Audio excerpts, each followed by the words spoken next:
और अगली खबर की ओर बढ़ते हैं। महाराष्ट्र के वर्धा में सेना के सबसे बड़े हथियार डिपो में आग की जांच के आदेश दे दिए गए हैं। रक्षा मंत्री मनोहर पर्रिकर 1 बजे पुलगांव में डिफेंस डिपो जाएंगे। सेना प्रमुख भी हादसे की जगह के लिए रवाना हो चुके हैं। प्रधानमंत्री मोदी ने इस हादसे पर दुख जताया है। पुलगांव के डिपो में बीती रात करीब 1:30 बजे आग लगी थी, जिसके बाद धमाके हुए और इस हादसे में 2 अफसर समेत 17 डिफेंस फोर्स के जवान मारे गए हैं, ऐसी आशंका है। 19 जवान घायल भी हुए हैं। सूत्रों के मुताबिक आग के बाद हथियार डिपो में कई धमाके भी हुए हैं। तो आपको ये तस्वीरें हम दिखा रहे हैं, रात की ये तस्वीरें हैं। 1:30 बजे करीब आग लगी है और ये आपको बता दें एशिया का दूसरा सबसे बड़ा डिफेंस डिपो है, जहां पर सामान रखा होता है डिफेंस से जुड़ा हुआ।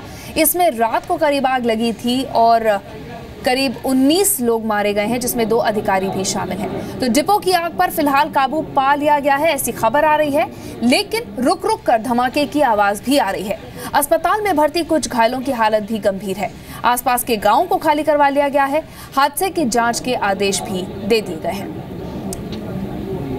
तो महाराष्ट्र के सीएम देवेंद्र फडणवीस ने कहा है लोगों की सुरक्षा के पूरे इंतजाम किए गए हैं और जो भी लोग हथियार डिपो की आग से प्रभावित हुए हैं उनके लिए भी जरूरी इंतजाम किए गए हैं। दुर्दैवी इस प्रकार की घटना है। इस आग में हमारे कई लोग वहां पर मृत्युमुखी गिरे, शहीद हुए हैं और बहुत बड़े पैमाने पर नुकसान जान और माल का वहां पर हुआ है। स्वयं फोर्सेस उसमें मदद कर रहे हैं। पूरी सिचुएशन उन्होंने कंट्रोल में ली है। राज्य शासन की ओर से हमने जिलाधीश को ये कहा है कि वो स्वयं उसमें ध्यान दे।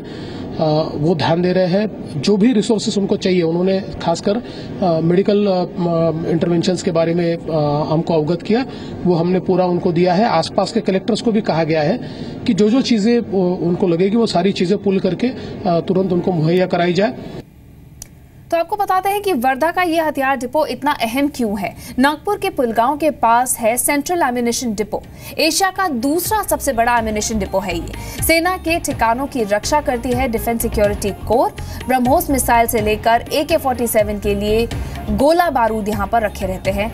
इस्तेमाल के बाद टैंक के शेल और आर्टिलरी शेल का भंडार है यहाँ पर। नागपुर से करीब 110 किलोमीटर की दूरी पर है ये हथियार डिपो। तो आप देख सकते हैं कि ये कितना अहम है और यहाँ पर आग लग जाना कितनी बड़ी बात है। पीएम में राज्य मंत्री जितेंद्र सिंह ने कहा है कि सरकार हालात पर नजर बनाए हुए है। हमें उसकी चिंता भी है और अपनी ओर से, सरकार की ओर से हमारी सहानुभूति भी है उन सब जवानों के साथ, सब लोगों के साथ जो इसमें प्रभावित हुए हैं।